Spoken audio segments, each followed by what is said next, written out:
Hello students, I am Bharti from Gyan Niketan Girls School. Welcome to the third session of the grammar topic models. Today I am going to explain the expressions necessity, compulsion, prohibition and wish. I will explain the use of the model dare also. Let us begin with necessity and compulsion. Whenever we have to express some necessity or compulsion, we use the models must, have to, had to, have got to, and will have to. Let us see the examples. First, see the model must. Must suggests the desire of the speaker. You must pay the dues on time. This means that the speaker wants the dues to be paid on time. I am getting late, I must take a cab. Now here the use of must, it expresses necessity.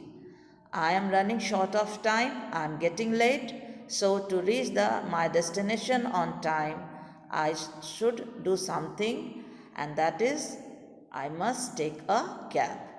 So it is my necessity. The model have to, we use it to express external compulsion. Have to suggests an external compulsion. See the example. In the army, you have to polish your shoes every day. Now, this sentence means that the army rules require the soldiers, the officers, all the employees, all the members of the army to polish their shoes every day. All students have to wear black caps in winter. Now it is a school rule. It is the rule made up by the school that the students they have to wear black caps during winter. Let us see the use of will have to, have got to. See the examples. I will have to finish the project work by next week. Now it expresses compulsion. By next week, I have to complete the project work.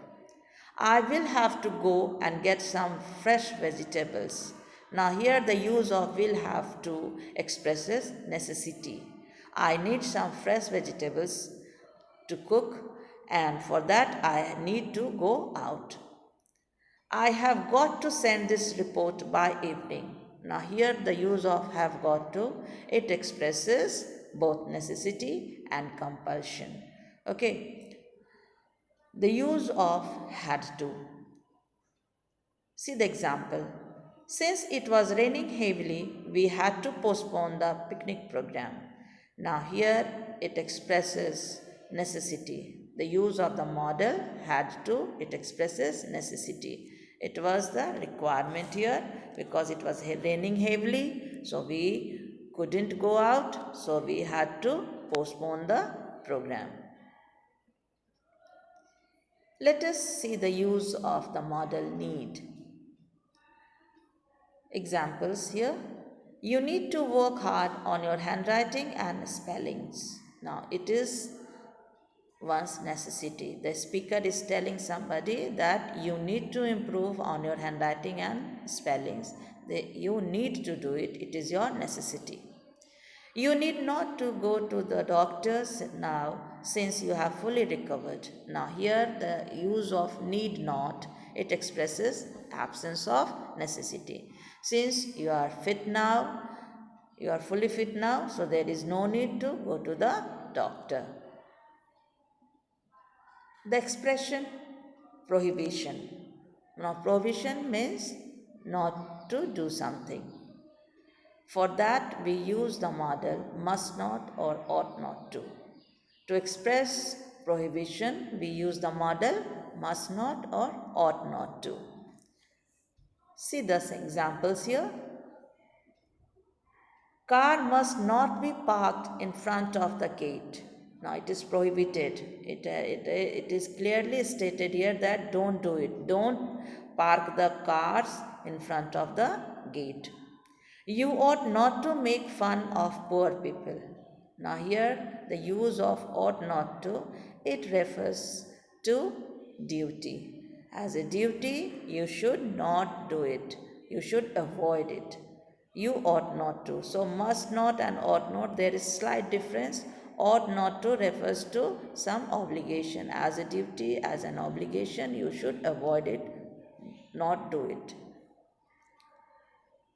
The expression of wish.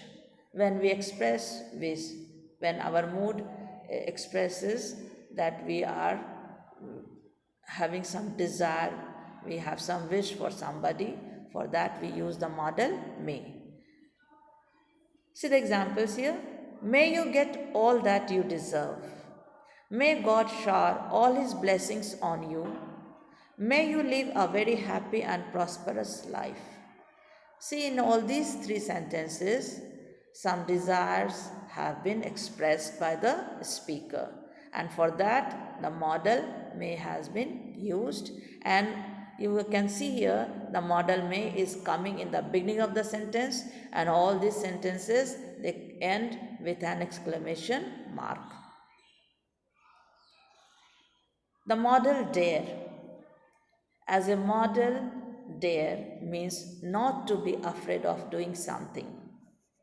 Mostly, dare is used in negative sentences and in questions. When dare is used as a normal verb, negatives and questions are formed with the help of the verb do or did. You can see here, I don't dare to climb a tall tree. Here, I don't dare. So the verb do has been used here. I don't dare to climb a tall tree.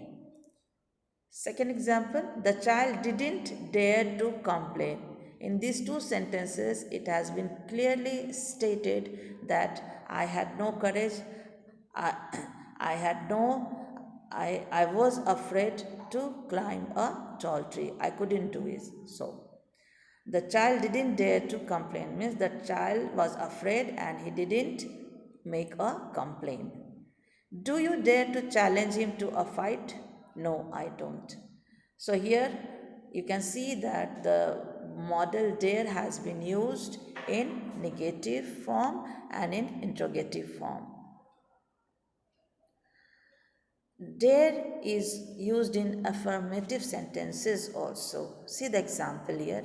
He dares to do what he likes. It means that he is not afraid to do what he likes. So nowadays we prefer this. It means he is not afraid to do what he likes. So mostly we prefer to speak like this. With this, we come to the end of today's session. I hope you all have understood how to use different models while expressing various moods or attitudes such as prohibition, necessity, compulsion, etc. Thank you very much, students.